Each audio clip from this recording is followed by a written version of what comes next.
दोस्तों, मेरा नाम अजय है और मेरी उम्र 23 साल है।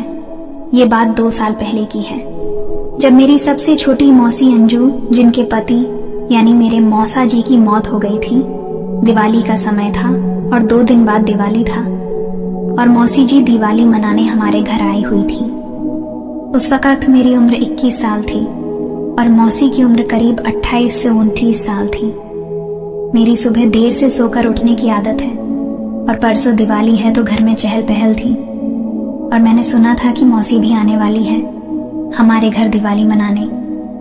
इसी वजह से घर की सब सफाई पहले ही हो गई थी। मैं रोज की तरह सुबह 9 बजे सोकर उठता हूँ, इसलिए मुझे मालूम नहीं हुआ कि सुबह 7 बजे मौसी घर आ चुकी थी। मैं घर के बीच वाले कमरे में सोता था, जो बहुत बड़ा है। मेरे घर के सब लोग वहीं आकर बैठते और बातें करते थे। अब मैं उसी कमरे में पलंग पर सो रहा था। अब सुबह के 10 बज चुके थे और मौसी मेरे पलंग पर बैठी थी और माँ नीचे जमीन पर बैठी थी। अब वो दोनों आपस में बातें करने में व्यस्त थी। तभी अचानक से मेरी नींद खुल गई। फिर मैंने देखा कि मौसी मेरी तरफ पीठ करके बैठी है और माँ से बात कर रही है, तो मैं चुपचाप पड़ा रहा, जैसे मैं अभी भी गहरी नींद में सो रहा हूँ। अब मौसी की पीठ एकदम मेरे मुंह के पास थी और मैं कंबल ओढ़े था।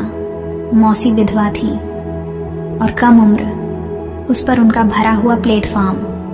मैं पहले भी कई बार उनके बारे में कल्पना कर चुका था और आज वो मेरे इतने करीब बैठी थी कि मैंने अपना एक हाथ पहले उनके बैक से टच किया।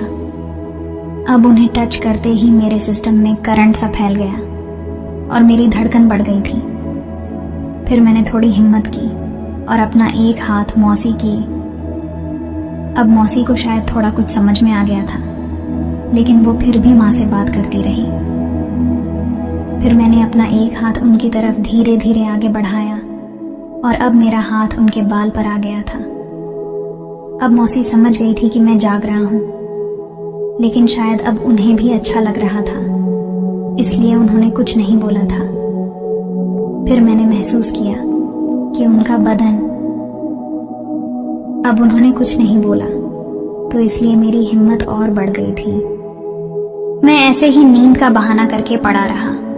फिर कुछ देर के बाद मैंने सोचा कि शायद माँ सामने थी, इसलिए मेरी हरकत उसे दिख जाती, इसलिए मौसी वहां से हट गई थी। फिर कुछ देर के बाद मैं उठा और बोला कि अरे मौसी जी, आप कब आई? और फिर मैंने उनके पैर छुए और सीधा बाथरूम में चला गया। आज मेरा किसी काम में मन नहीं लग रहा था। अब मैं मौसी से नजर भी नहीं मिला रहा था। अब मेरे मन में सवाल आ रहे थे कि पता नहीं मौसी क्या सोचेगी, कहीं वो माँ से ना बोल दे। अब मेरा दिल भी बहुत घबरा रहा था। फिर मैं दिन भर मौसी के सामने नहीं गया। फिर मैं रात में दिवाली की पूजा करने के बाद मैं अपने दोस्तों के साथ घूमने चला गया। देर रात में जब मैं घर आया तो मैंने देखा कि मेरे कमरे में सब खाना खा रहे हैं और मेरे पलंग के पास जमीन पर 2 बिस्तर और लगे हुए थे। अब मैं समझ गया था कि शायद यहाँ माँ और मौसी सोएगी। फिर खाना खाने के बाद मैं छत पर फ्रेंड से बात करने निकल गया और फिर मैं रात को करीब 11 बजे नीचे आया तो माँ ने दरवाज़ा खोला। फिर मैं अंदर आ गया तो मैंने अंदर देखा कि मौसी मेरे पलंग के पास ही सो रही है। फिर थोड़ी देर के बाद माँ भी दरवाज़ा बंद करके मौसी के बगल में आकर सो गई। अब मेरी आंखों में नींद नहीं थी। अब मुझे करवटें बदलते बदलते रात के 1 बजने वाले थे। अब मेरे दिमाग में सुबह की घटना घूम रही थी।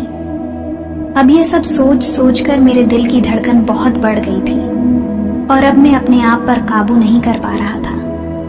अब नीचे जमीन पर मौसी गहरी नींद में सो रही थी और कमरे में नाइट बल्ब जल रहा था और माँ भी सो चुकी थी। फिर मैंने अपने धड़कते दिल से अपना हाथ पलंग के नीचे लटका दिया। अब मौसी बिल्कुल मेरे पलंग के पास सो रही थी। फिर मैंने धीरे से अपना एक हाथ उनके पैर पर टच किया और कुछ देर तक अपना हाथ उनके पैरों पर रखे रखा। फिर मौसी की तरफ से कुछ हरकत नहीं देखकर मैं अपना हाथ धीरे धीरे ऊपर। फिर मैं कुछ देर तक रुका और उनकी प्लेटफॉर्म पर अपना हाथ रखे रखा। अब मौसी का बदन बहुत गर्म हो रहा था, शायद बुखार लग गया था। फिर मैं अपना हाथ सरकाकर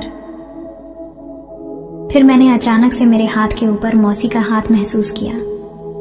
अब उन्होंने मेरा हाथ जो उनके बगल पर रखा हुआ था जोर से दबा दिया था। अब मैं समझ गया था कि लाइन साफ है, लेकिन मैं पलंग पर था और मौसी नीचे थी, इसलिए मुझे परेशानी हो रही थी। और बगल में माँ भी सो रही थी, इसलिए मुझे डर भी लग रहा था। अब मौसी के मुंह से कुछ अलग आवाज निकल रही थी।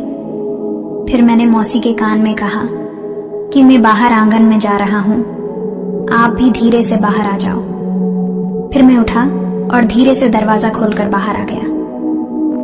हमारा आंगन चारों तरफ से दीवार से घिरा है और वहां अंधेरा भी था। फिर थोड़ी देर के बाद मौसी भी बाहर आ गई।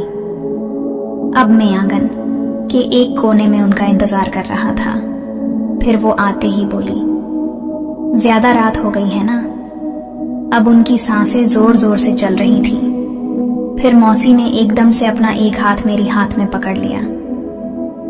अब मैं मौसी की चिकनी बात देखकर मैं पागलों की तरह उनकी दिमाग को चाटने लगा था। अब मौसी की हालत खराब हो गई थी। अब वो मुझे जोर जोर से अपनी ओर खींचने लगी थी और बोली कि जल्दी। फिर कुछ देर के बाद हम लोग उठे और अपने कपड़े ठीक करके बाहर आ गए और वैसे ही अंदर जाकर सो गए। अब घर में किसी को कुछ मालूम नहीं चला कि रात में क्या हुआ था। फिर मौसी 1 महीने तक हमारे घर पर ही रही और जब भी हमें कोई मौका मिलता तो हम खूब आनंद लेते हैं। और मौसी भी अच्छी थी, ऐसा मौका नहीं छोड़ती थी।